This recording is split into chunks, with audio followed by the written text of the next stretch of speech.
Good morning সবাইকে। সকাল সকাল উঠে পড়েছি ঘুম থেকে, আর চলে এসেছি। ঘুম থেকে উঠে আমার যা কাজ থাকে ও সবার আগে রান্নাঘরে চলে আসতে হয়, কারণ আমাকে অফিসে বেরোতে হবে। ঝটপট ঝটপট করে যা কিছু রান্না করবার সেটুকু করে নিই।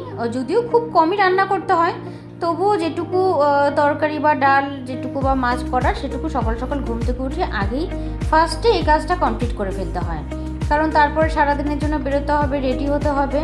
হয়ে গেছে আমার রান্নার কাজ। স্নান সেরে সোজা চলে এসেছি ঠাকুরের কাছে। গোপাল তো অনেক দিন ধরেই গেছে মামা বাড়িতে। মাকে বলেছি যদিও একবার গোপালকে দিয়ে যাবার জন্য। আর আমি ঠাকুর পুজো পুরো কমপ্লিট করে নিচ্ছি, কারণ বেশ অনেকটাই সময় হয়ে গেছে, এখন বেরোবো। সব সেরে ঘর থেকে বেরোলাম আমি সবেমাত্র। আর এই সারাদিনের জন্য বেরোনো। এখন আমি অফিসে যাব, তারপর অফিস থেকে ফিরে আমার বুটিকে যেতে হবে। সারা দিনের পুরো প্ল্যান থাকে, ফিরতে ফিরতে আবার সেই রাত। তো সারাদিনের জন্য একবারে সব কিছু কমপ্লিট করে বেরোনো। এই হচ্ছে প্রত্যেক দিনের সকালের আমার এই একই রুটিন চলতে থাকে।